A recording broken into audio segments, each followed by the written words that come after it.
e a palavra mude a gente mesmo internamente. Amém? Obrigado, Senhor Deus, Pai, pela vida da Alessandra. Pai, que essa palavra, Senhor Deus, que o Senhor quer trazer aqui para a nossa igreja, Senhor Deus, para todos nós aqui, Pai. Venha penetrar, Pai, como uma espada, Pai. Venha dividir, Pai, o nosso espírito, Pai. A Tua palavra, Pai, é a verdade, Pai. A Tua palavra, Pai, ela contém, Pai, o Senhor, Pai. O Senhor é o Verbo se fez carne, Pai. Nós te adoramos, Senhor. Então, Pai, que cada um aqui, Pai, possa ser transformado, Pai. Possa ser cheio, Pai, do Teu Espírito Santo, do entendimento, da sabedoria, Pai, que vem do Senhor, Pai. Em nome de Jesus, Pai, usa a Tua filha com espírito de ousadia, com espírito, Pai, de revelação, Pai, da Tua palavra, Pai. Em nome de Jesus, Pai, fortalece ela cada vez mais, Senhor Deus. Que nós possamos, Pai, que ela possa ser usada, Senhor Deus, como uma ferramenta nas Tuas mãos, Senhor Deus, para a Tua obra, Pai, para a Tua honra e Tua glória, Pai. Em nome de Jesus. Amém. Então, bora lá. Todos acordados, hein? Aqui na frente é mais fácil ver quem está dormindo. Então, se você dormir, você vai ser envergonhado, porque eu vou chamar você pelo nome para você acordar, hein? Tá bom? Então, ó, vigia aí. Bem pertinho, o Tiago disse. Tá bom. Vamos lá. Bom, primeiro de tudo, gostaria de dizer que é um privilégio estar aqui. Estou como se eu tivesse com borboletas no estômago aqui, porque eu me lembro, né, de quando eu estava aí sentada, aprendendo, compreendendo. E hoje eu estar aqui é porque a misericórdia de Deus me alcançou, é porque a bondade de Deus tem se aperfeiçoado em mim todos os dias da minha vida, né? E tudo isso porque Ele é bom, para que Ele seja louvado, para que Ele seja glorificado. Eu poderia simplesmente ir embora, porque a Dani já falou quase tudo que eu ia falar, mas eu não fiquei chateada com a Dani. Por quê? Quando a gente tem uma informação na Bíblia e ela é extremamente relevante, o que acontece? Ela é mencionada 2 vezes. Tipo, tá falando uma coisa e aí vai e menciona de novo a mesma coisa, para dar sinal de importância. Então, prestem atenção.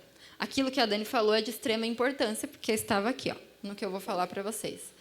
Talvez soe um pouco repetitivo, mas absorvam aí, tá bom? Vamos lá. Primeiro de tudo, a primeira coisa que nós vamos falar é sobre o temor do Senhor. E aí, para vocês ficarem acordados, nós vamos fazer um combinado. Toda vez que eu falar assim, agora é um bom momento, ou que eu disser, do que nós estamos falando, vocês vão gritar com força e convicção, temor do Senhor, que é para mostrar que vocês estão acordados. Vamos ensaiar? Quando eu falar, agora é um bom momento, aí vocês falam com força e convicção, beleza? Tá, vamos lá. Estou aqui falando com vocês, aí eu vou falar, agora é um bom momento.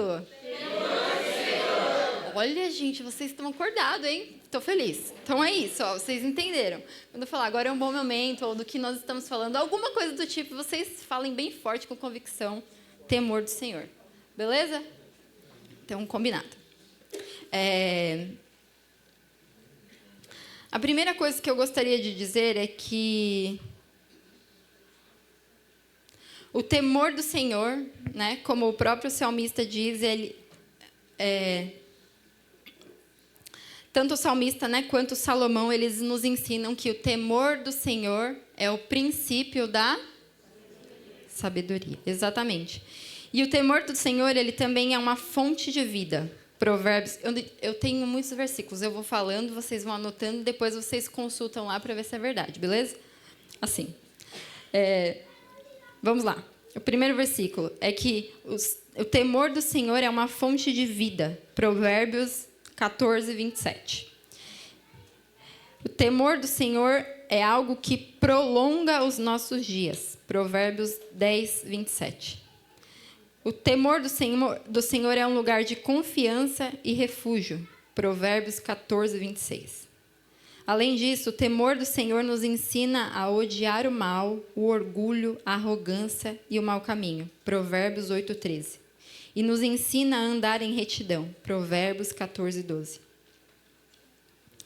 E muitas vezes nós fomos ensinados que temer ao Senhor é respeitá-lo, né?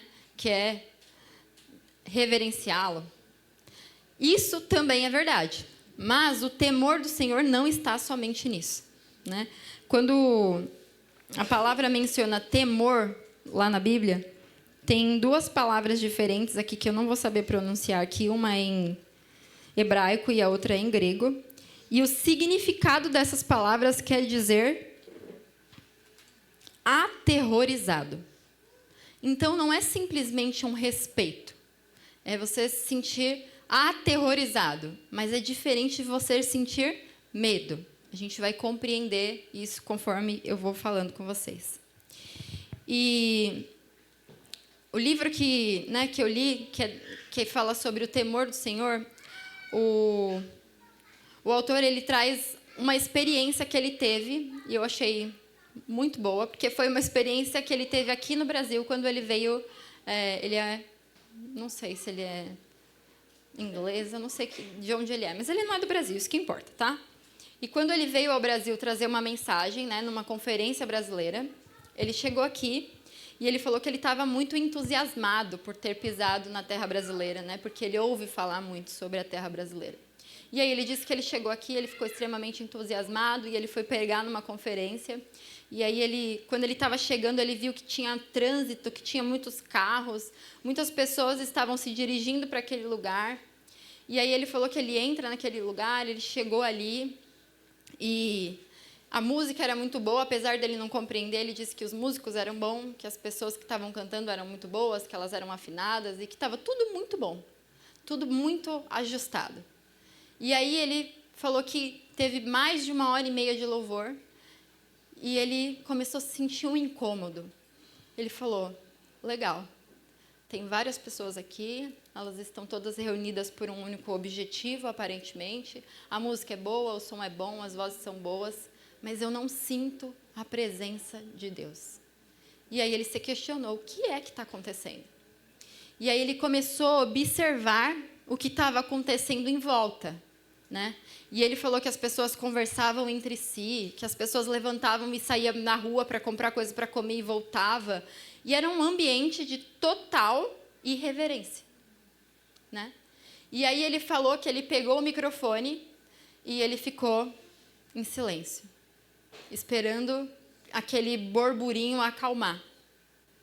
E aí ele falou assim, naquele momento eu tive a convicção de que o Senhor não entra, ele não se manifesta no lugar onde ele não é bem-vindo, onde ele não é reverenciado. Porque para a presença de Deus se manifestar em algum lugar, é necessário que haja temor do Senhor. E a gente vai orar agora juntos, para que o espírito do temor do Senhor esteja sobre nós hoje. Para que Ele nos ensine o que é de fato temê-lo, o que é de fato respeitá-lo, o que é de fato honrá-lo, o que de fato é reverenciá-lo. Porque Ele só pode estar neste lugar. Talvez você esteja vendo a presença de Deus, né, se manifestar na vida de algumas pessoas ou de alguma forma. E você olha para dentro de você e fala, por que eu não sinto? Talvez Ele não seja bem-vindo. Talvez você não aprendeu a temê-lo o suficiente para que ele possa vir e convencer você. Porque a palavra de Deus, eu li vários versículos, tinha muitas coisas para falar sobre isso. Mas se você olha, existem muitas promessas para quem teme ao Senhor. Existem tesouros para quem teme o Senhor. A palavra de Deus diz em Isaías que o temor do Senhor é como se ele fosse o firmamento de todas as coisas. Então, nós chegamos a uma conclusão de que ele só pode estar num lugar onde ele é bem-vindo. Então, quando eu comecei, e eu estou compartilhando algo com vocês que eu estou engatinhando. Eu não sei muito bem ainda o que é isso, né? Mas eu tenho orado muito, porque eu quero conhecer o temor do Senhor. Porque se existem promessas, se existe uma maneira de viver que é conduzida pelo temor do Senhor, eu quero aprender. Porque eu quero aprender a amá-lo de verdade. Porque a gente vai entender que não dá para amar a Deus sem a gente temê-lo também. E a gente vai entendendo quem o Senhor é, e aí nós vamos conseguir ter esse temor. Então nós vamos orar, se abaixa a sua cabeça, eu vou orar por vocês, vou orar por mim, para que o Espírito do Senhor, o Espírito do temor do Senhor esteja sobre nós e nos ajude. Pai, em nome de Jesus, eu entrego a vida de cada um dos meus irmãos, Pai. Eu entrego a minha vida para o Senhor, Pai. E assim como eu tenho clamado e como eu tenho buscado, Pai, que o Espírito do temor do Senhor, como diz lá em Isaías, Pai, que o Espírito do temor do Senhor e do conhecimento esteja sobre as nossas mentes e os nossos corações, Pai. Nos perdoa, Pai, porque nós não te honramos, nós não te respeitamos, nós não te reverenciamos da forma como o Senhor merece, Pai. Mas que o Senhor nos ajude nessa caminhada, Pai. Que o Senhor nos ajude, que o Senhor nos dê esse conhecimento, essa revelação que vem do Senhor, Pai, para que a gente possa andar nisso, em verdade, Pai. Em nome de Jesus. Amém. E aí, lá em Provérbios 2, do 1 ao 5, mostra que para entender o temor do Senhor, é preciso buscá-lo como quem busca o ouro e a prata. E por que a gente vê essa comparação? Porque quando a gente quer algo que é de muito valor, a gente faz tudo para encontrar aquilo. A gente busca desesperadamente por aquilo. Então, para a gente encontrar o temor do Senhor, nós precisamos buscar como se fosse prata e tesouros escondidos. Então, a gente chega a um entendimento que não dá para a gente ter intimidade, não dá para a gente ser íntimo de Deus, ter um relacionamento com Ele, se nós não tememos. E é legal porque a Bíblia vai falando sobre o temor do Senhor também no Novo Testamento. E lá no Novo Testamento, as passagens que a gente pode encontrar que fala sobre isso, uma delas está em 2 Coríntios 7:1, que diz... Vou ter que ler, porque eu não anotei.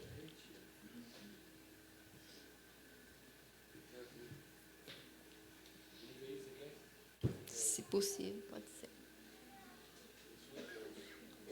Tá. 2 Coríntios 7:1. Amados, uma vez que temos essas promessas, purifiquemo-nos de tudo que contamina o corpo e o espírito, aperfeiçoando a santidade no temor do Senhor. Ou seja, para a gente aperfeiçoar a nossa santidade, nós também precisamos do temor do Senhor.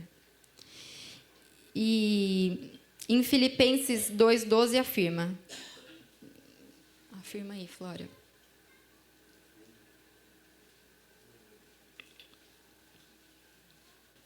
Assim, meus amados, como sempre vocês obedeceram, não apenas na minha presença, mas agora muito mais na minha ausência, ponham em prática a salvação de vocês com temor e tremor. Agora é um bom momento. De novo. Agora é um bom momento. Ou seja, para a gente desenvolver a nossa salvação, nós precisamos do temor do Senhor.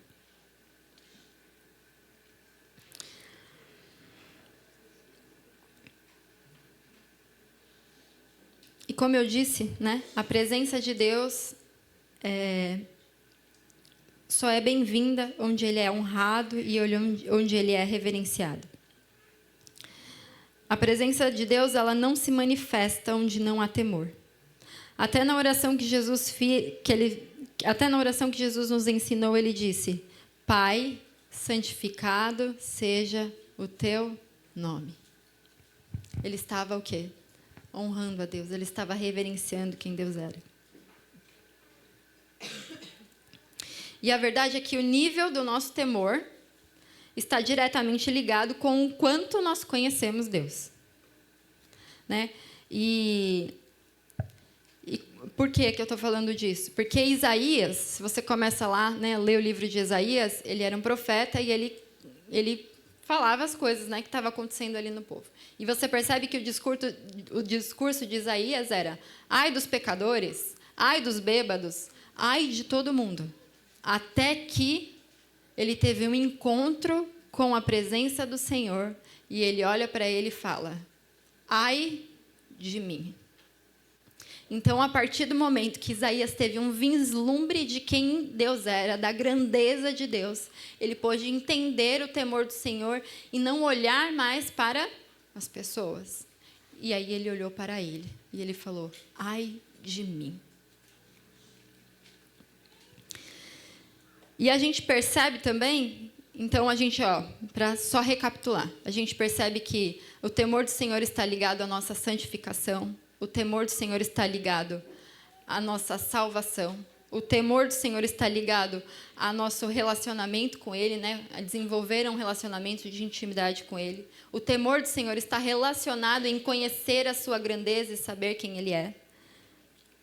E a gente percebe uma coisa de extrema importância, que a raiz do pecado está relacionada com a falta de temor.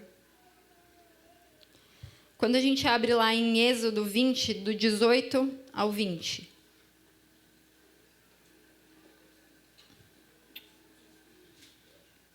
Está escrito assim: vendo-se o povo diante dos trovões e dos relâmpagos, e do som da trombeta e do monte fumegante, todos tremeram de medo, ficaram à distância.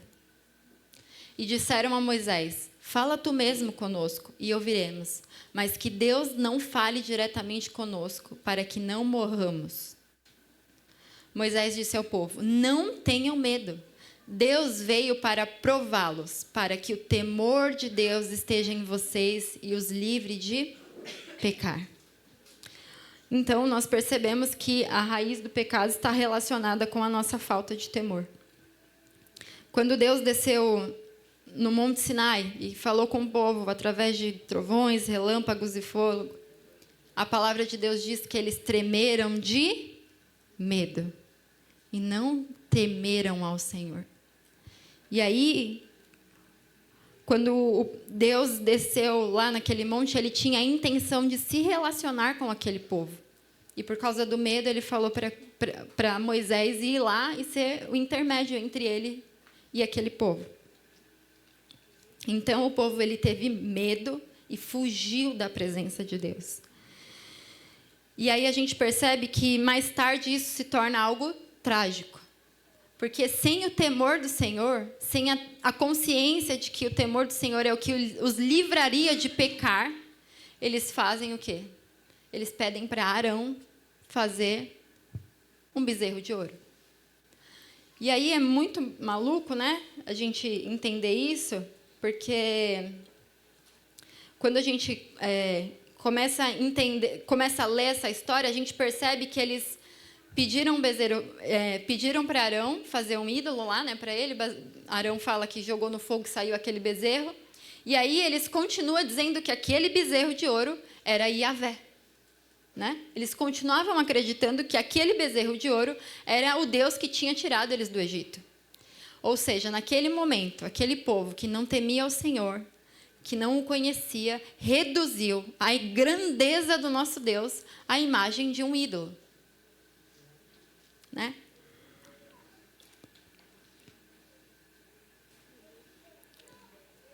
E aí, a gente percebe que isso vai perpetuando, né?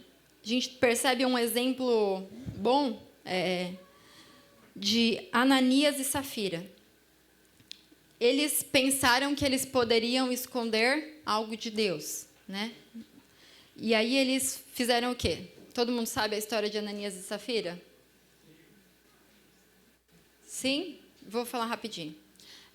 Ananias e Safira, eles estavam lá, né, envolvidos com a igreja, lá em Pentecostes, e chegou um homem que... Calma aí que eu vou lembrar o nome dele. Alguém lembra o nome do cara que vendeu o terreno e deu tudo, que era um terreno muito caro?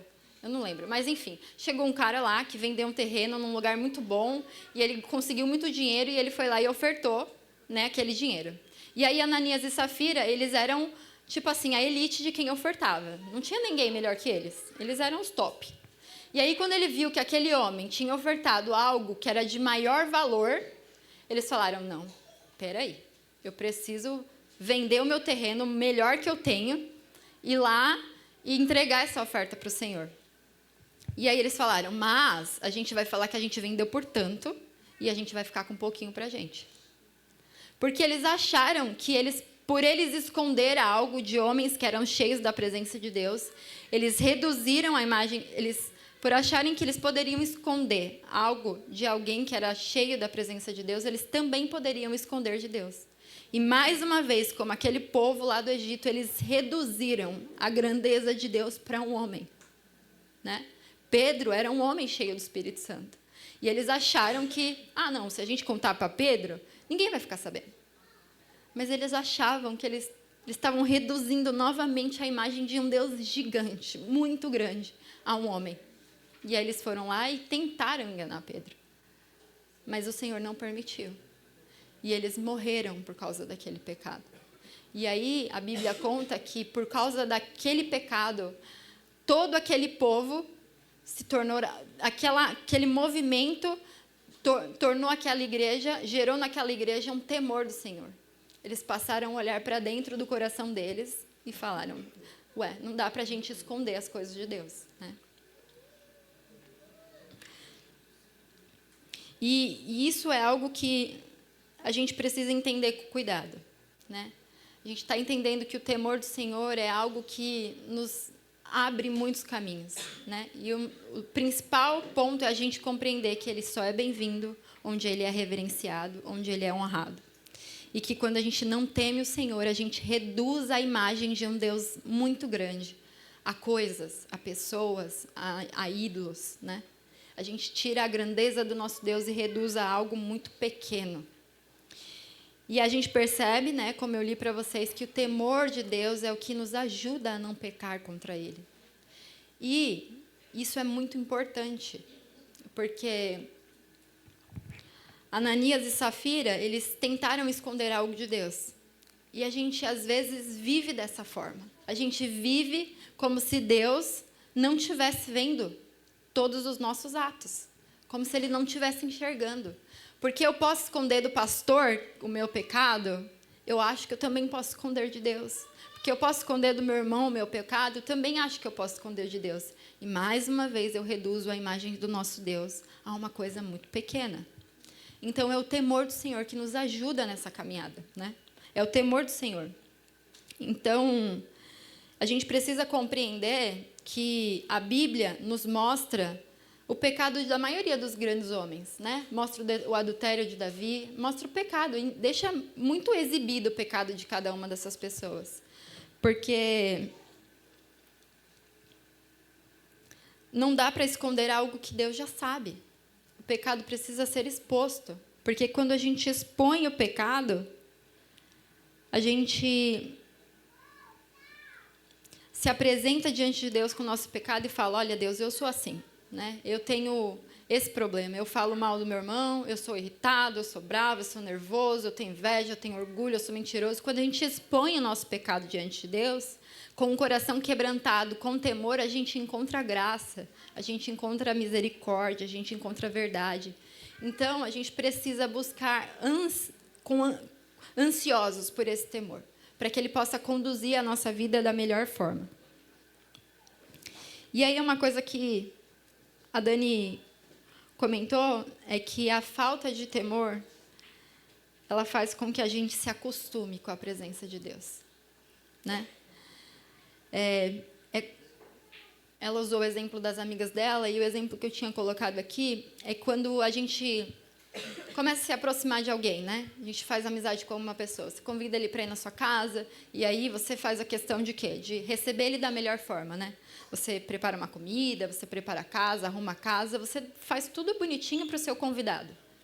E aí, conforme você vai pegando intimidade com aquela pessoa, você vai perdendo a reverência. Você vai, né? Você não abre mais a porta para a pessoa entrar. Você fala, tá aberto, entra aí, né? Você vai fazendo assim, né? Você fala, não, pode entrar, tá aberto, não, quero água, pega lá na geladeira, né? Tipo, quando a pessoa se torna seu familiar, você perde a referência. Você perde a honra daquela pessoa, né? Você fala, fulano chega na sua casa, você está sentado no sofá lá de pijama, você continua do jeito que você está, porque, afinal de contas, é o quê? Você é íntimo daquela pessoa. Só que existe um risco nessa intimidade. É a gente se acostumar tanto com a presença do Senhor e a gente não honrá-lo da maneira correta, né? E a gente tem um exemplo lá na Bíblia também, que é Nadab e Abiú. Eles eram o quê? sacerdotes, filhos de Arão, homens cheios da presença de Deus, que foi escolhido por Deus para fazer um serviço específico. Nossa, muito obrigada, valeu, estava precisando disso.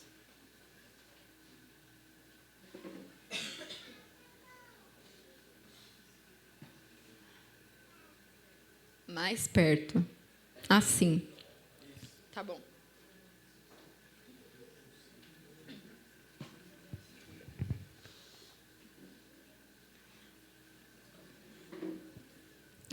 Assim. Vou ficar assim, segurando. Bom, aí a gente tem o exemplo... Nossa, mas agora... Mas eu estou muito alta, eu estou... Nossa. Meu Deus. Agora parece que eu estou falando para dentro de mim mesma. Está bem bizarro isso, mas vamos lá. Assim está melhor, né? Tá bom, beleza, vamos lá. Então, aí na Bíblia nós temos o exemplo de Nadab e Abiú. Eles eram sacerdotes, filhos de Arão, designados para um serviço específico. Eles já tinham visto a glória de Deus descer sobre aquele tabernáculo. E aí eles se acostumaram com aquela grandeza. E aí eles olharam para aqueles incensos deles e falaram: a gente pode ir lá e oferecer aquilo que a gente quiser. Afinal de contas, já sou íntimo de Deus, tenho uma familiaridade com Ele. E aí a Bíblia fala que eles foram lá e eles ofereceram fogo estranho. Quando você pesquisa o significado, né, do que seria esse fogo estranho,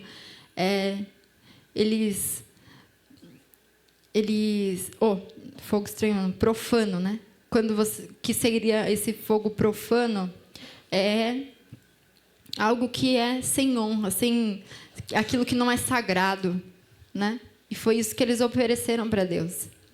E aí, o que aconteceu com eles? Eles morreram, né? E a ordem de Deus para Arão e para Moisés é: nem chore por causa deles. Continua, né? Então, aqueles homens, eles também tinham perdido o temor do Senhor. Então, nós percebemos que o temor do Senhor, ele nos guarda do pecado, ele nos aproxima de Deus como Ele é, e não como nós imaginamos, não como nós reduzimos Deus à imagem de alguma coisa. Ele nos ensina que nós não podemos esconder nada de Deus. E Ele nos impede de tratar a sua presença de maneira desonrosa. Isso é uma das coisas poucas que eu entendi. Eu comentei com a Dani. Eu fiquei impressionada com a quantidade de coisas que tem na Bíblia acerca do temor do Senhor. E o quanto eu vivi longe dessa verdade por todos esses anos. Não dá para a gente viver uma caminhada com o Senhor sem temê-lo. Sem ficar aterrorizado. Sem honrá-lo de verdade. Não dá para a gente viver dessa forma. Então, temer a Deus é torná-lo bem-vindo entre nós, mas com reverência e com santidade e com verdade. A palavra de Deus diz em Salmos 19, 9.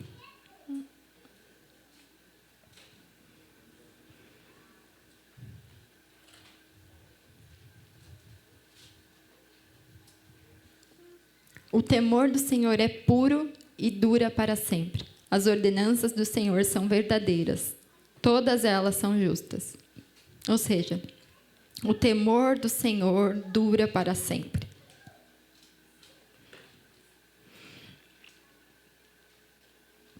E só para concluir essa parte, agora é um bom momento. Muito bom, galera.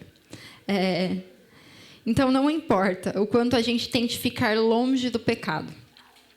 Se você não teme a Deus, uma hora ou outra você vai ser atraído por Ele.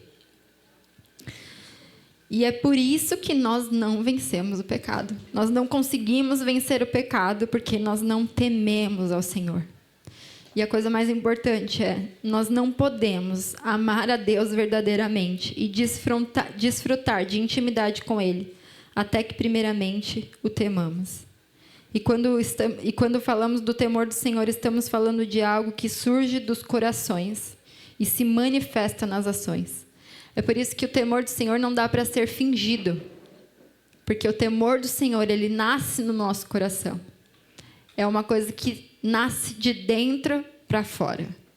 E só assim a gente vai encontrar a chave para a intimidade.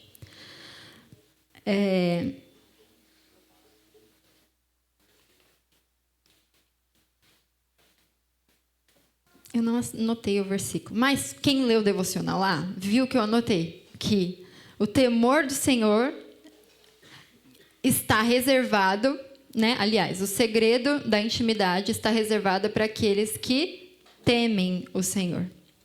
O Senhor só revela os segredos dele para aquele que teme a ele. Então, como ter um relacionamento íntimo com Deus sem intimidade? Não dá. Deus só revela os segredos dele. Prestem atenção nisso. Deus só revela os segredos dele para quem teme a ele.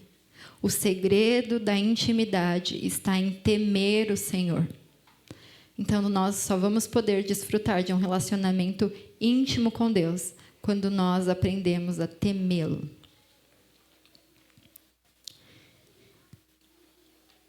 E agora, para vocês ficarem acordados aí, a gente vai entrar num outro momento aqui da palavra. E agora a nossa frase vai ser diferente. Quando eu falar para vocês, agora é um bom momento, vocês vão dizer para mim, a tua presença vale mais. Combinado? Vamos ensaiar? Agora é um bom momento. A tua presença vale mais. Isso, muito bom, vocês estão acordados. E aí, eu estava há muito tempo pensando no que a gente ia compartilhar aqui no acampamento com vocês e orando e buscando no Senhor entender o que a gente precisava conversar, né? E um dia, lá em casa, orando, o Senhor falou para mim, o porquê, o que atrás do porquê? E eu fiquei, quê? O que por trás do porquê? E eu fiquei, meu Deus, o que é isso? Não estou entendendo. E aí eu entendi. O que por trás do porquê? O que nós queremos? O que nós queremos? Intimidade com o Senhor, não é isso? Mas por que nós queremos intimidade? E isso faz toda a diferença. O que nós queremos? Intimidade. O tema do nosso acampamento, íntimos de Deus. Mas por que nós queremos isso? Vocês já se fizeram essa pergunta? Por que eu quero ser íntima de Deus? Por que eu quero ter intimidade com o Senhor? Por quê? Alguém pode me dizer alguma coisa? Eu quero ser íntimo do Senhor porque... Só um de cada vez, calma, não se apavore. Márcio. Tem uma palavra uma vez que ela falou que Deus colocou no nosso coração o desejo pela eternidade e pelo relacionamento. E a palavra fala que nós somos criados para adorar Deus. Sim. Cristian Henrique. Porque ele é santo. Porque ele é santo. Mais alguém? Um de cada vez, não se apavorem. Porque ele é bom. Porque ele é bom. Certo. E aí, eu fiquei me perguntando, por que eu quero um relacionamento com Deus? Por que eu quero ter intimidade com o Senhor? E aí eu fiquei me questionando, quais são as minhas motivações para conhecê-lo? Será que eu desejo conhecer a Deus por quem Ele é ou por aquilo que Ele tem? E isso faz toda a diferença. Muitos buscam a presença de Deus para receber bênçãos. Buscam a presença de Deus porque querem resolver um problema. Buscam a presença de Deus porque estão aflitos. Muitos buscam por algum motivo. Mas Moisés, ele teve um encontro com Deus que marcou a sua vida de forma tão intensa que ele nunca mais olhou para trás. Né? Deus prendeu a atenção de Moisés naquele encontro.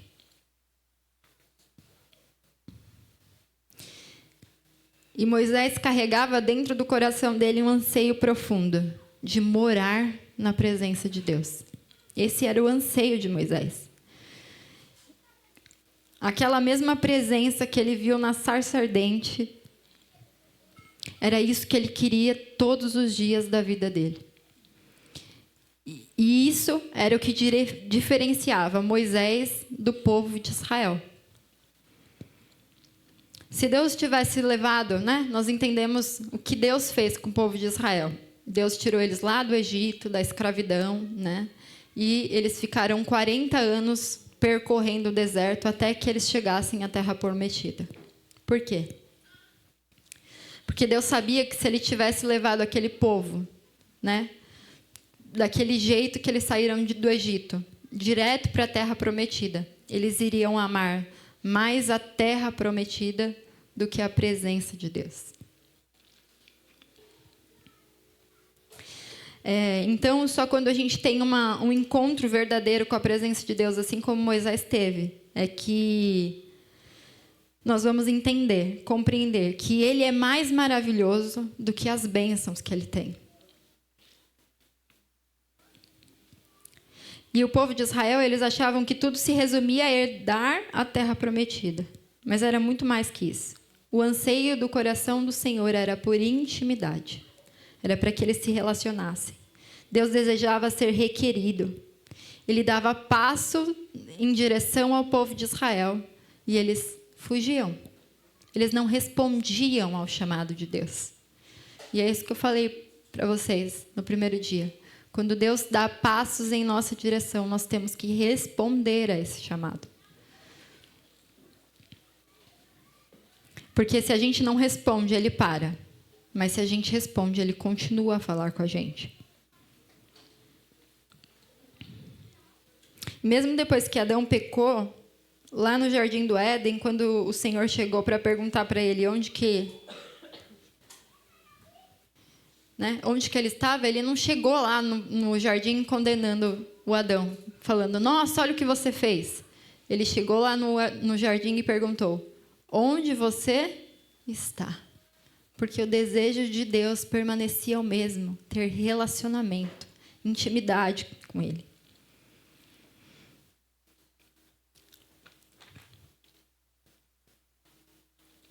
E esse é o padrão de Deus por toda a Bíblia, né? Ele quer ser encontrado, né? Ele quer que a gente dê esses passos em direção a Ele.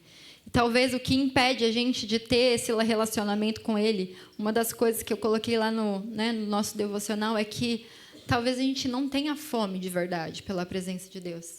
Talvez a gente tenha enchido a nossa barriguinha espiritual com as coisas do mundo e a gente chega diante de Deus satisfeito com as migalhas, como o Gabs disse, como a Dani já disse.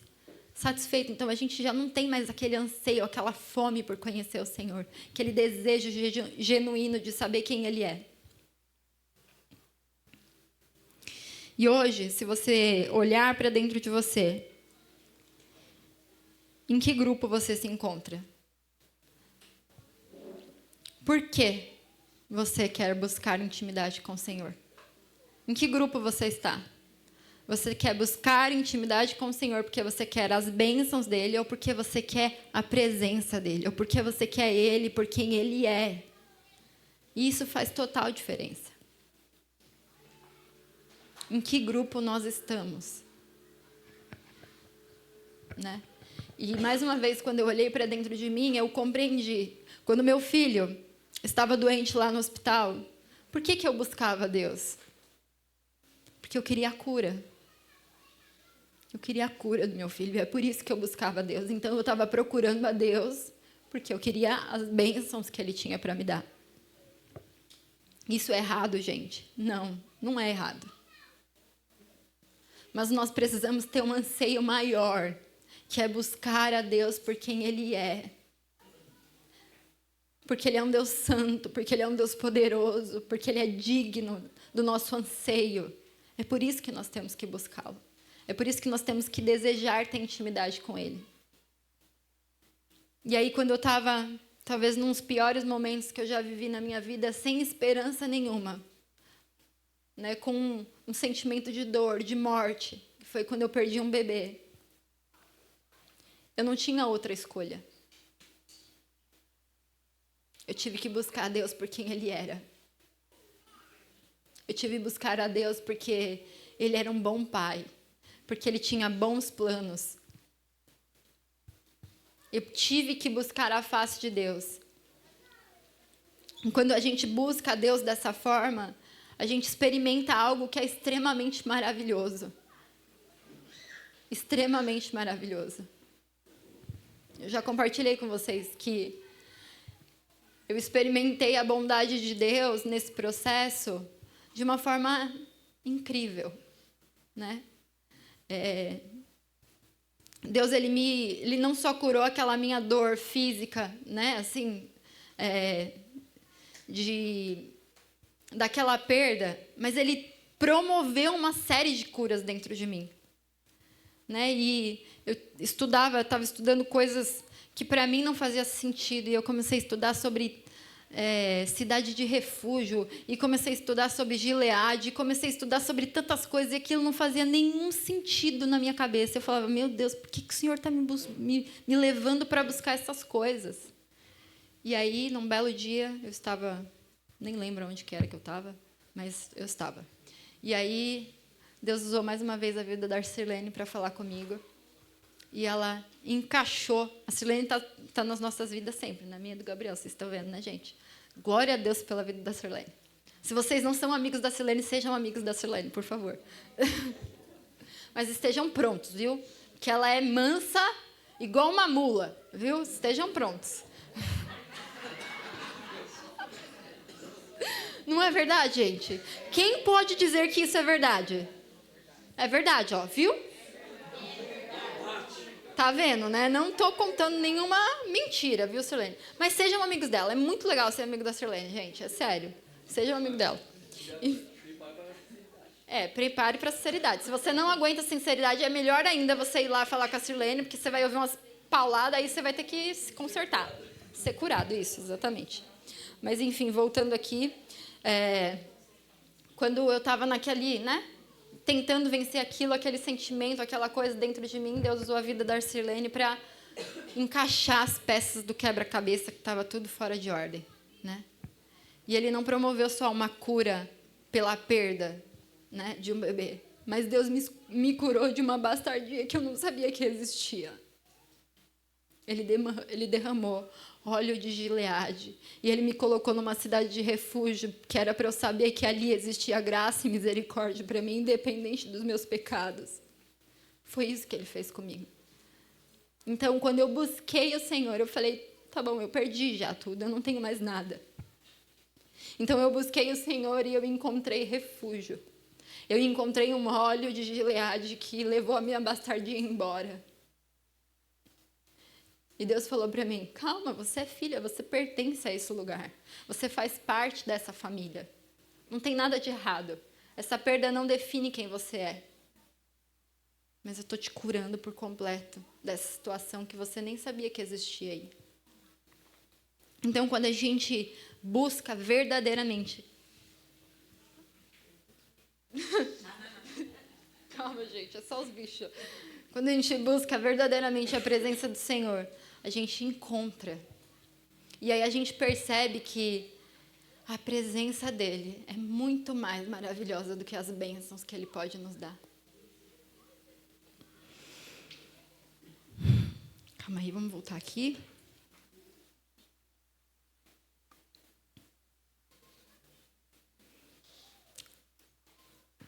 Agora é um bom momento. Calma aí, de novo. Agora é um bom momento. A tua presença vale mais. É isso, a tua presença vale mais.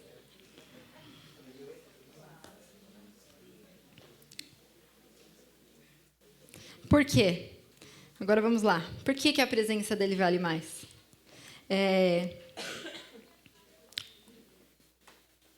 O povo lá no deserto, eles não tinham essa consciência. Coloca aí Êxodo 33, 1 a 3, eu acho. Vamos ver.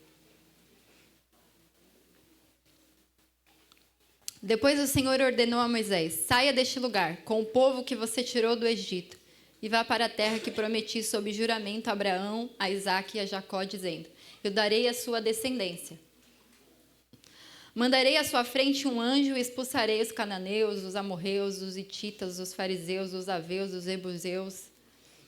Vão para a terra onde fluam leite e mel. Eu, porém, não irei com vocês, pois vocês são um povo obstinado, e eu poderia destruí-lo no caminho. Êxodo 33:15.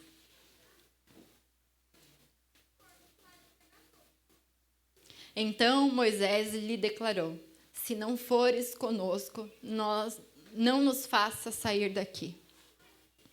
Talvez se Deus tivesse dito isso para aquele povo, eles teriam juntado as coisas dele e, partido para a terra prometida. Mas Deus falou isso para Moisés, o seu amigo, aquele que amava mais a presença do Senhor do que qualquer outra coisa. E quando ele fala isso para Moisés, Moisés fala: se o Senhor não for, não importa que você vai livrar a gente dos nossos inimigos, não importa que eu vou estar numa terra que emana leite e mel, não importa que eu vou estar num lugar maravilhoso, se o Senhor não estiver conosco, nada vale. A sua presença vale mais. A presença do Senhor vale mais do que qualquer coisa. Porque quando você está diante da presença do Senhor, ainda que te falte tudo, você não sente falta de nada. Porque a presença de Deus vale mais. Eu não tenho nada, mas se você tem a presença do Senhor, você tem tudo. Tudo. Porque a presença dele vale mais. A presença do Senhor vale mais.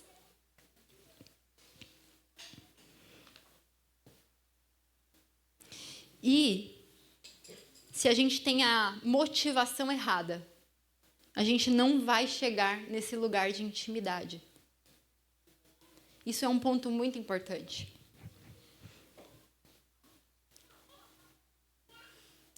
E o que eu quero compartilhar com vocês agora é que, às vezes, nós buscamos até a presença de Deus. Nós estamos numa busca por quem Ele é, de fato.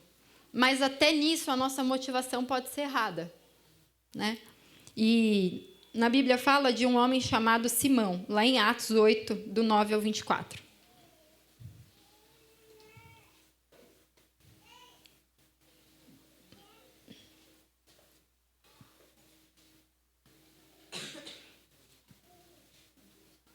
Vamos lá.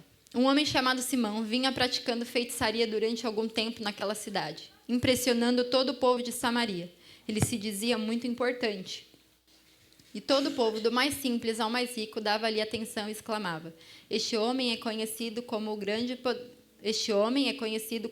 poder de Deus.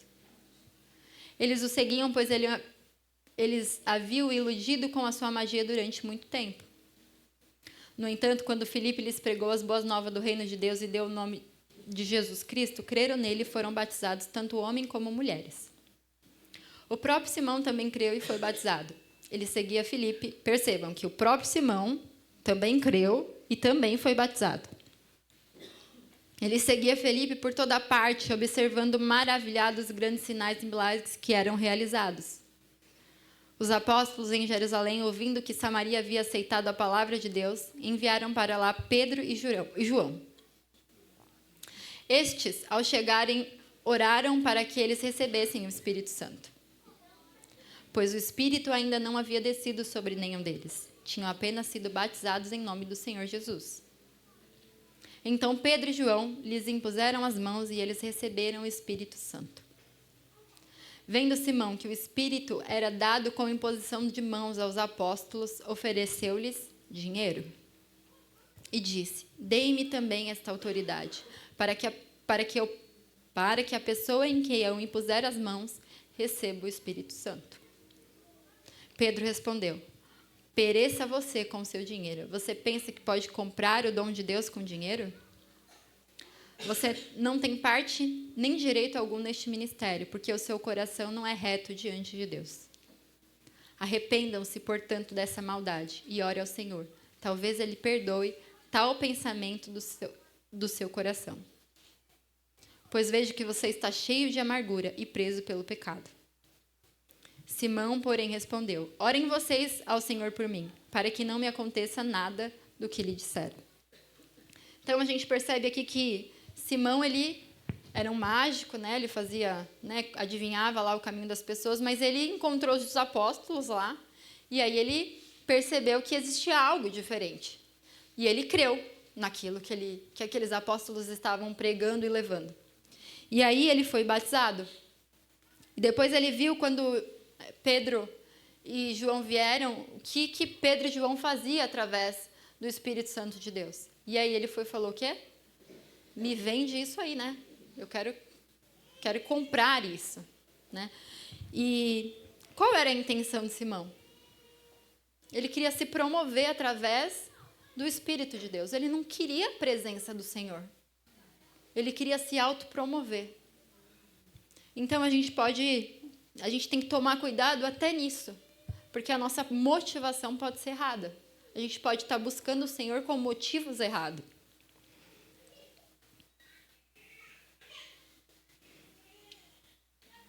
Quando Deus colocou lá Adão no jardim do Éden, ele não colocou Adão lá porque ele tinha a intenção de que Adão tivesse um ministério muito da hora.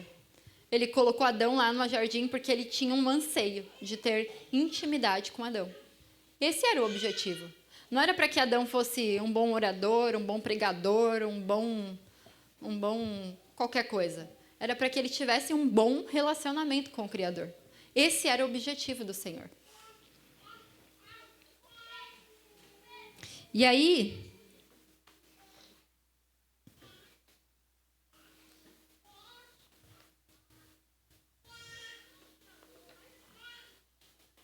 tô acabando. Agora é um bom momento. Isso, gente. Fiquem acordados, estejam comigo. A gente tá indo bem. Gabriel, onde você está?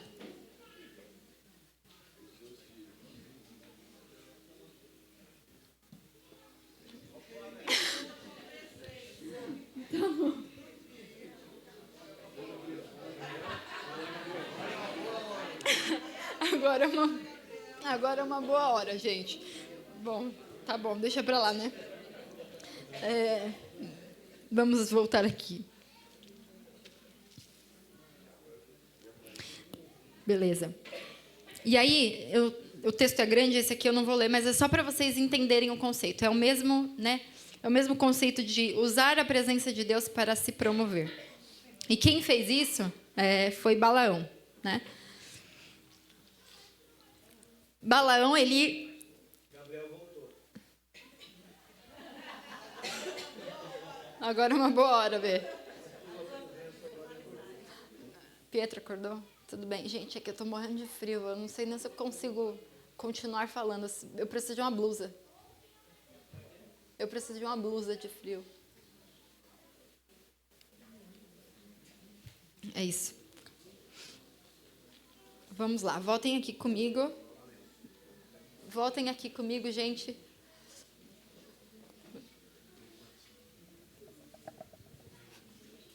Muito obrigada, Senhor, por esse colete aqui. Já vai me ajudar.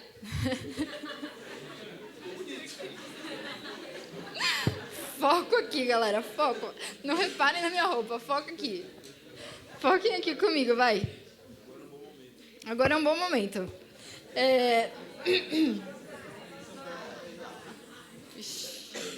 Calma, vai de novo. Agora é um bom momento. Amém. Glória a Deus. Outro exemplo de alguém que usou a presença de Deus para se autopromover foi Balaão, né? Você pode até ser usado por Deus, você pode até ter unção e mesmo assim ter um coração distante. E não é isso que Deus deseja, né? Balaão, ele era um homem, né? Deus deu uma direção para ele, disse para ele assim, ó, não vai com aqueles homens que vierem, bem resumidamente, tá? Não vai com aqueles homens que vierem aqui falar com você. E aí ele falou, beleza, não vou. Aí ele foi, né? Falou, ó, Deus falou para mim não ir. E aí, beleza, ele ficou. Aí os homens voltaram no outro dia com uma oferta maior. Aí ele falou, será que agora, com essa oferta maior, Deus muda de ideia? Deixa eu ir perguntar para ele de novo. Foi isso que ele fez. E aí Deus foi e falou, burro, né? Vai lá, já que você quer ir, então vai. Né? Foi basicamente isso. Deus falou, pode ir lá. E aí Balaão vai. E aí o anjo do Senhor aparece para quem? Para quem? Para a mula. Ele era tão mula, o Balaão, que o anjo apareceu para a mula, entendeu? Para vocês verem o nível de intelecto do Balaão. E aí o anjo do Senhor aparece para a mula. E aí a mula, né, várias vezes tenta voltar, porque a mula tinha entendido que não era para ele fazer aquilo. E aí Balaão começa a fazer o quê? Desce o cacete na mula. Aí o que faz? A mula vai lá e fala com ele, né? E aí a gente percebe o quê? Que por mais que a mula falou, né? Deus usou a mula para falar, ela não era alguém que era a habitação de Deus. Ela só foi usada. E a Bíblia fala que até as pedras clamarão se forem necessário. Então entenda isso, gravem isso na cabeça de vocês. Que se a motivação estiver errada, se a gente estiver buscando a Deus por uma motivação errada, vai dar errado. Né? Não vai dar bom. E por quê? Mais uma vez, porque você pode ser usado por Deus, você pode até ter unção, mas você pode estar com o seu coração distante. E isso não é o que Deus quer para você. E agora, a gente vai falar que antes que Deus manifeste a sua presença, deve haver ordem. Ordem. E a gente falou um pouco sobre o temor. E o temor traz essa ordem. João Batista, ele pregou um batismo de arrependimento. Sua missão era preparar o caminho, né? E não era um caminho assim, estrada. É um caminho dentro do nosso coração, né? O Isaías, né, declarou, fez uma promessa para que... Calma aí, tá, gente? É que a minha esperança está chegando aqui agora. Você emprestou suas blusas? Aí? Foi? Calma aí, tá?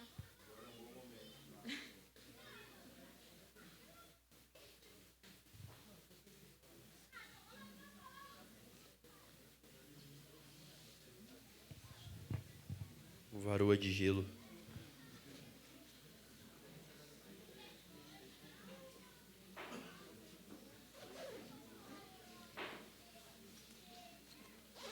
Quer essa também?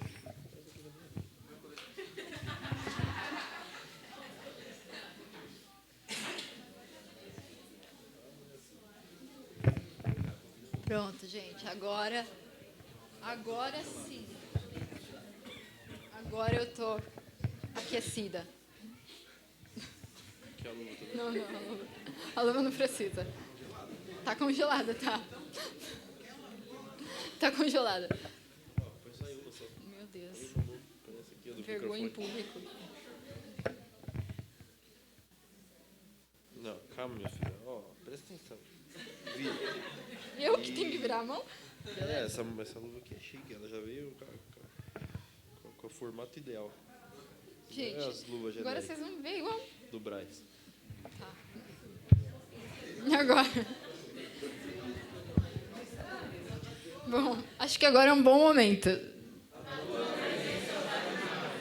Beleza. Bom, vamos lá, voltando aqui.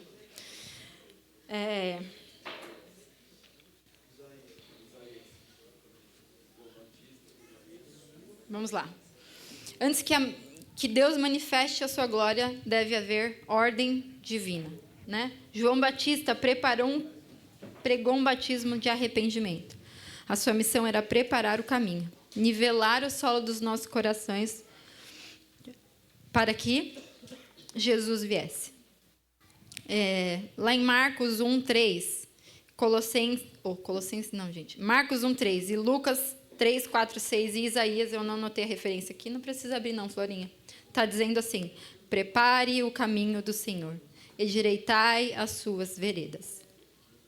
Uma vez que o trabalho de João Batista foi completado, foi finalizado, Jesus veio. E ele veio e derramou o seu sangue na cruz, e o seu sacrifício eliminou a natureza pecaminosa que nos separava da presença de Deus. Opa, desculpa aí, galera. Marcos 1:3, Lucas 3:4 e 6.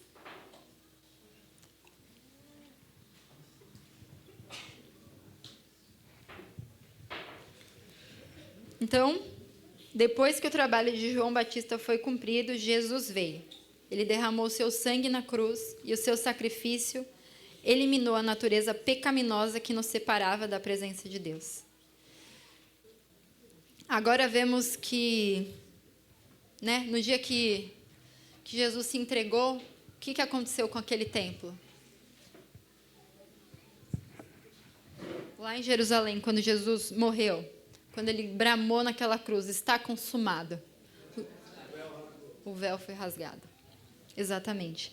E aí nós percebemos que agora começava a preparação de um novo tabernáculo, um novo templo. E que a partir daquele momento, Deus não ia morar mais em templos feitos por mãos humanas, em templos de pedras. A nova habitação do Senhor seria o nosso coração, Foi isso que aconteceu naquele momento, foi isso que aconteceu naquele dia.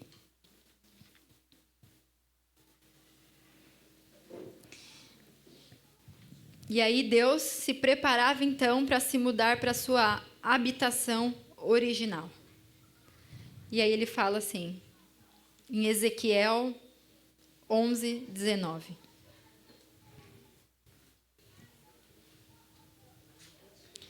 E lhes darei um só coração, e porei dentro deles um novo espírito. Tirarei da carne deles o coração de pedra, e lhes darei um coração de carne.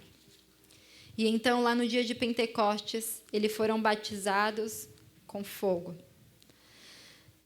Atos 2:4.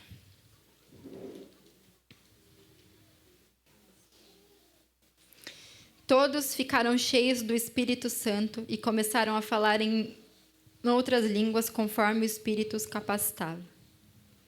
Então, a glória de Deus finalmente habitou onde ele sempre queria habitar, que foi no coração do homem. Todo o caminho que ele percorreu foi para que chegasse nesse fim aqui. João preparou um batismo de arrependimento, preparou um caminho. Jesus veio, se entregou, derramou o sangue dele lá naquela cruz. E quando ele bramou, está consumado. O véu do templo foi rasgado. E eis que agora Deus se preparava para habitar num templo não feito mais por mãos humanas. Não um templo de pedra, mas um templo que ele formou com as suas próprias mãos. A casa de Deus seria os nossos corações. É aí que ele quer morar. É neste lugar que ele quer estar. É neste lugar. Este é o lugar que Deus anseia por estar. E nós vemos esse cumprimento lá no dia de Pentecostes. E é muito lindo, porque quando Jesus fala com os apóstolos lá, com os discípulos dele, ele fala: fiquem aí, até que vocês vejam o Espírito Santo. Até que desça sobre vocês o Espírito Santo. E aí é legal que você começa a ler Atos, e você percebe que quando Jesus foi, tinha uma multidão, 800 e poucas pessoas, eu não me lembro exatamente do número. Mas quando você parte lá para o dia de Pentecostes, você percebe que 100 e poucas pessoas estavam reunidas ali. E sabe o que fez a diferença para aquele povo receber o poder de Deus? É que eles tinham unidade de pensamento. Eles ansiavam pela mesma coisa. Eles falavam: a gente só vai sair daqui, está todo mundo embora, mas a gente vai só sair daqui quando se cumprir aquilo que o Senhor falou, que o Espírito viria. E aí as pessoas, umas foram pregar o Evangelho sem que isso de fato tivesse acontecido. Houve uma dispersão daquele número. Eram muitas pessoas. Mas no dia que o Espírito Santo desceu, lá em Pentecostes, havia 100 e poucas pessoas. E por que elas permaneceram? Porque elas creram naquilo que Jesus tinha dito, que o Espírito viria. Elas permaneceram ali porque elas não foram levadas por ideias e por ondas. Elas disseram, nós vamos ficar aqui, custe o que custar, até que ele venha. Até que a presença dele seja manifesta aqui. E é isso que a gente precisa ter, unidade de pensamento. Nós estamos aqui reunidos em 100 e poucas pessoas. E se a gente tiver aqui hoje, unidade de pensamento, todos nós, buscando a mesma coisa, entendendo quem o Senhor é, a sua grandeza, o seu poder, em unidade de pensamento, nós podemos sentir a presença de Deus. Nós podemos sentir a presença de Deus ser manifesta aqui. É esse o anseio de Deus para nós. Que o Espírito dele habite dentro do nosso coração. E isso pode acontecer através da unidade.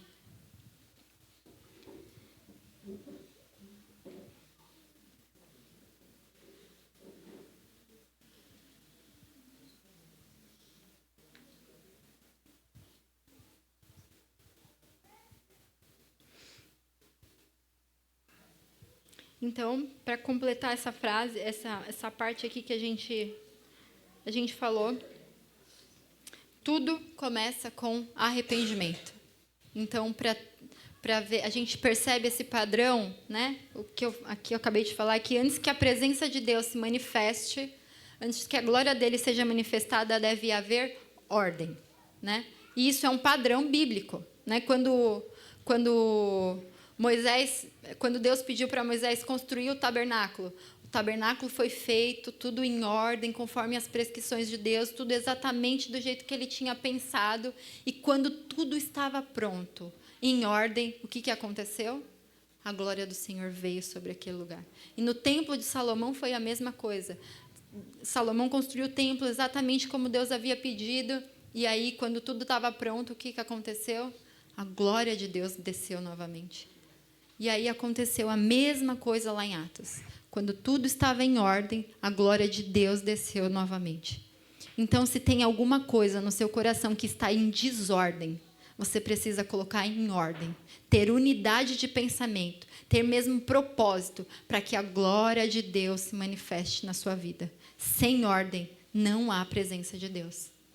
Sem ordem, não há presença de Deus. Ele não habita num lugar bagunçado, onde ele não é temido, onde ele não é reverenciado, onde ele não é honrado. Então, coloque em ordem no coração de vocês. Ordem para que ele venha e para que ele permaneça. Permaneça.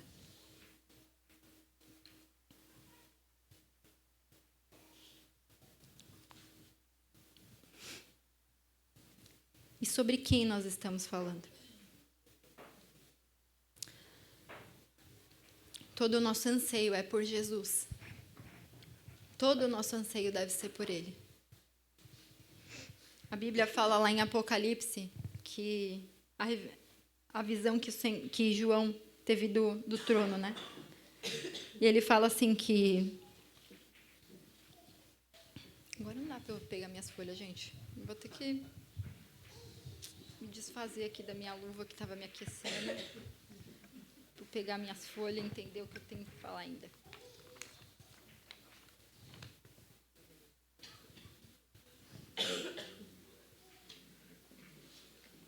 A Bíblia fala em Apocalipse 1,16. O seu rosto brilhava como o sol em todo o seu fulgor. Quando o sol nasce, as estrelas somem? Não. O que acontece com as estrelas? Oi? A luz do sol as encobre, elas são ofuscadas. Exatamente isso que acontece. Quando nós olhamos a face do Senhor, tudo perde o valor. Nada mais importa. Quando nós enxergamos a beleza que há no Senhor Jesus, nós entendemos que a presença dele vale mais. Vale muito mais.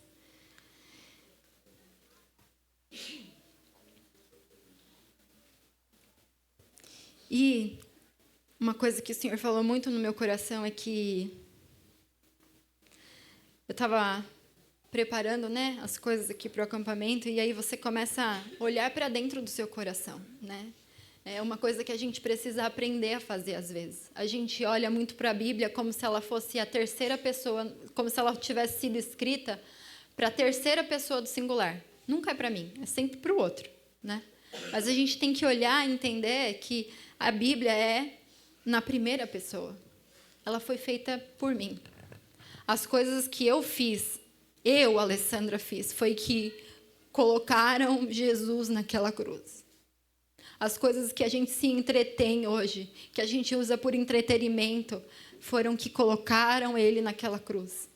A gente tem que parar de olhar para a Bíblia como se ela fosse escrita para outras pessoas, para aquela que está lá no mundo, para aquele que não se converteu. Não, a Bíblia é para mim. Eu coloquei ele naquela cruz. Foi os meus pecados que colocaram ele lá, né? E quando a gente começa a olhar assim, a gente muda, percebe que muda, né? E eu estava, né, preparando as coisas, olhando, né? Essa mensagem estava fazendo primeiro sentido para mim, me convencendo do meu pecado, me convencendo do meu erro, e eu falei, caramba, eu sou muito ruim, eu sou muito estragada. E agora, né? E aí, mais uma vez, Deus me ajuda muito, né, nessas coisas. E a Nilma postou a oração que o Gu fez, né, numa segunda-feira aí, o Gu mandou um devocional lá na oração. Eu não sei exatamente o que ele falou, mas foi isso que eu entendi, tá? Eu ouvi a mensagem e foi isso que eu entendi para mim, né? Que eu, por mim mesma, não consigo produzir nada bom. Que se eu olhar para mim, eu sempre vou encontrar pecado, eu sempre vou encontrar algo ruim. Mas que é a misericórdia do Senhor e o favor do Senhor que me mantém de pé, né? E quando Moisés diz para o Senhor, eu quero ver a tua glória, o Senhor fala, ninguém pode ver a minha face e permanecer vivo. Eu te mostrarei a minha bondade. Olha que maluco isso. Quando Moisés pede para ver a glória do Senhor, o Senhor mostra a bondade dele. E foi isso que eu entendi naquele momento, ouvindo aquela oração do Gu. Que diante dos meus pecados, diante dos meus erros, se Deus de fato tivesse mostrado a face dele para mim, eu teria sido consumida. Mas ele mostrou bondade.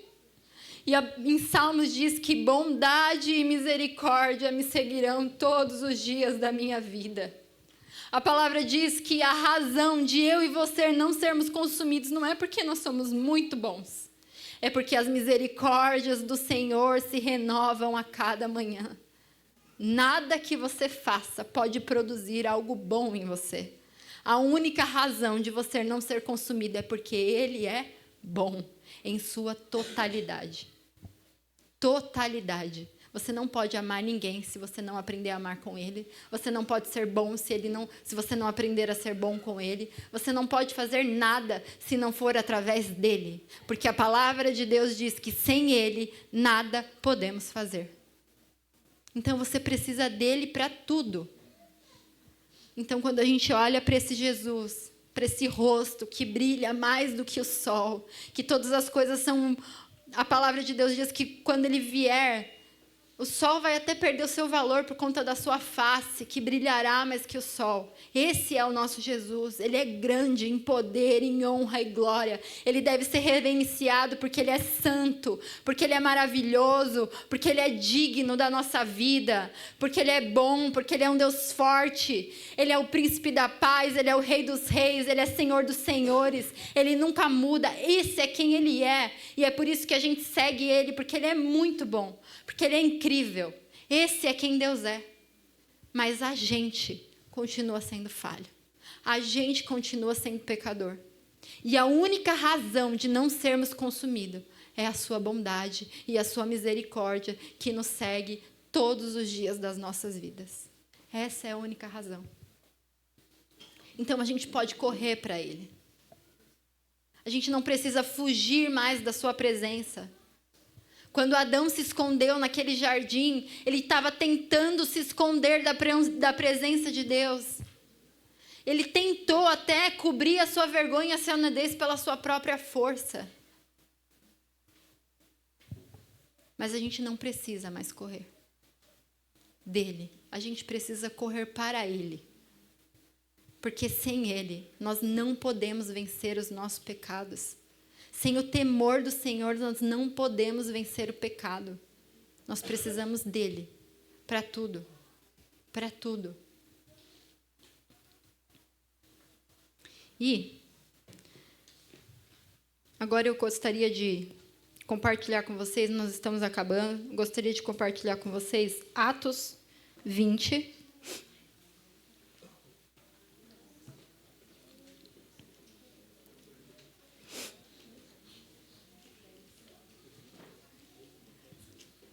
Atos, eu disse o quê? Ah, tá, achei que eu tinha dito errado. Ok. É Atos 20, 7.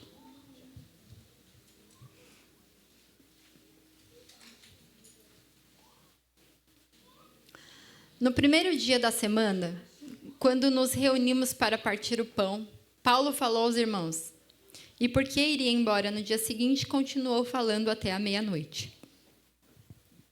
Havia muitas lâmpadas no piso superior onde estavam reunidos. Um jovem chamado Eutico, que estava sentado numa janela, adormeceu profundamente durante o longo discurso de Paulo. Vencido pelo sono, caiu do terceiro andar. Quando o levantaram, estava morto. Paulo desceu, inclinou-se sobre o rapaz e o abraçou, dizendo: não fiquem alarmados, ele está vivo. E o que eu queria compartilhar com vocês com essa palavra que o Senhor falou muito no meu coração, é o seguinte.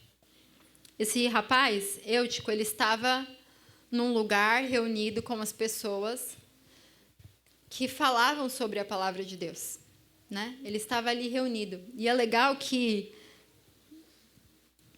Lucas, ele fez questão de dizer que naquele lugar havia muitas candeias, ou seja, era um lugar iluminado. E o que eu quero dizer com isso é que a gente pode estar aqui, na igreja, sendo iluminados pela palavra de Deus, e mesmo assim cair num sono profundo. E o mais perigoso é que esse jovem, ele estava num lugar propenso para a queda. A palavra diz que ele estava sentado aonde? Na janela. Ele não estava junto de Paulo, ele não estava tentando, de fato, ser iluminado pelaquela mensagem e por aquela palavra. Ele estava sentado na janela e caiu em um sono profundo e dormiu, e aí ele caiu da janela. E é isso que eu gostaria que vocês entendessem, vocês que são jovens, principalmente. Ele era um jovem que estava reunido para aprender lá de Paulo, num ambiente iluminado por candeias, e ele foi levado a um sono profundo. Ele não experimentou a revelação daquela mensagem. E eu não estou falando de sono agora que vocês estão sentindo com vontade de dormir. É um sono espiritual, né? Eles estavam dormindo. E aí, quando a gente vai para uma outra passagem que fala exatamente sobre isso também, a parábola das virgens prudentes, lá em Mateus 25, 4, eu não sei que parte é essa, mas vamos abrir aí. Eu vou abrir aqui na minha Bíblia. Espera aí, só um minuto.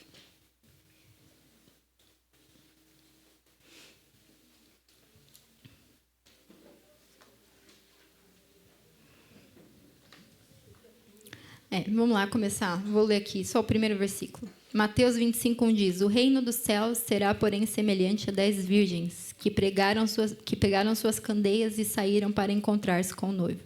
5 delas eram insensatas e 5 eram prudentes. As insensatas pegaram suas candeias, mas não levaram óleo. As prudentes, porém, levaram óleo em vasilhas junto com as suas candeias. O noivo demorou a chegar, e todos ficaram com sono e adormeceram. Alguém me chamou? Não. E adormeceram. À meia-noite, com sono... Eita, peraí. À meia-noite, ouviu-se um grito. O noivo se aproxima. Saia para encontrá-lo. E aí aqui aconteceu a mesma coisa com essas noivas. A Bíblia diz que 5 eram sensatas e 5 eram insensatas e 5 eram prudentes. Mas, independente de quem era imprudente ou insensata, todas elas caíram no sono. Todas elas dormiram. Todas elas. Ninguém aqui ficou de fora. Né? E o que eu quero dizer é que nós precisamos, obviamente, ser como noivas prudentes.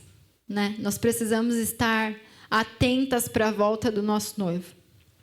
Mas é atento de verdade. A gente não pode cair num sono profundo. Né? E hoje o desejo do meu coração é que o Espírito Santo, ele grite aos nossos corações de forma audível: eis aí o noivo. Que a gente desperte desse sono, que a gente se posicione de forma intencional. Eis aí o noivo. Ele não tarda em vir. O noivo virá. E quando ele virá, ele quer encontrar uma noiva prudente, mas que esteja acordada, que esteja à espera dele. Então, que você clame. A gente vai cantar uma canção daqui a pouco, mas que essa seja a sua oração. Agora é um bom momento. De novo. A tua presença vale mais. A presença do Senhor vale mais. E que Ele nos ajude, por meio do Espírito Santo, que o Espírito Santo grite com voz audível: eis aí o noivo. E que a gente esteja pronta para receber o noivo. Que a gente possa clamar com convicção: Maranata, Maranata, que esse seja o nosso desejo. Que esse seja o nosso desejo. A gente não vive para outra coisa, gente. A gente não vive para outra coisa a não ser para desejar o nosso noivo. Para desejar o nosso noivo Jesus. Eu terminei também de ler agora há pouco, lá no cronograma da Bíblia, o livro de Cantares. Era um livro que eu tinha dificuldade de entender. Mas agora, eu lendo de novo com a ajuda do Senhor, eu tive uma visão do contexto. Aquela noiva, lá de Cantares, ela estava Ela também estava meio dormindo, né? Ela estava caída no sono. E aí, quando o noivo vem, ela fica com o quê? Com preguiça de levantar e de abrir a porta. A noiva tinha preguiça de abrir a porta para o noivo entrar. Preguiça. Eu já estou deitada. Já estou pronta para dormir. Eu já até troquei minha roupa. Eu vou levantar? E aí o noivo foi embora. O noivo foi embora. E aí ela levanta, ela cai em si, ela levanta e ela sai correndo pela cidade e diz: aonde está o meu amado? Aonde ele foi? Eu estou doente de amor. Aonde ele foi? Ela escolheu dormir. Ela escolheu dormir e o noivo foi embora. Que hoje a gente receba a presença do Senhor, o Espírito Santo do Senhor, para nos despertar desse sono. Que a nossa preguiça espiritual nos impeça. Não nos impeça mais de conhecê-lo intimamente, porque a presença dele vale mais. E aquela noiva, ela sai correndo e ela vai e procura, e de repente ela olha e fala: eis que eu vejo pelos montes o meu amado. O meu amado. O meu amado vem pelos montes. Eu já posso ouvir o meu amado.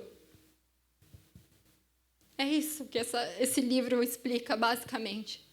É o anseio da noiva, que estava dormindo, mas que foi despertada para conhecer o amado. Então, que o Senhor nos desperte. Que o Senhor nos desperte, para que a gente possa estar doente de amor por Ele e procurá-lo nos mais altos montes, aonde a gente tiver que ir, aonde a gente tiver que percorrer, porque a presença dEle vale mais que a prata, vale mais que o ouro. A presença dEle vale mais do que qualquer coisa. Que a gente não fique doentes de preguiça. Que a gente não fique dormindo.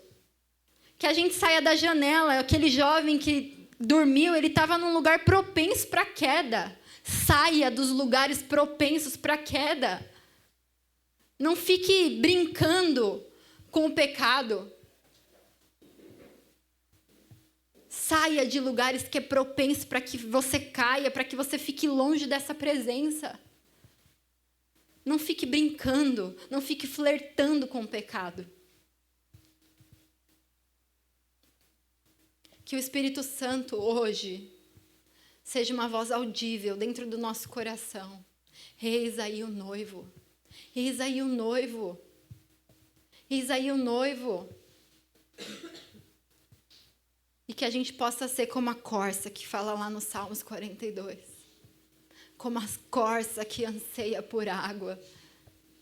Que nós possamos ansiar pela presença do Senhor. Porque vale a pena. A presença do Senhor vale a pena.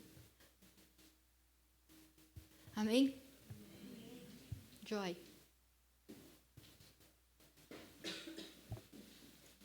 Podem ficar de pé.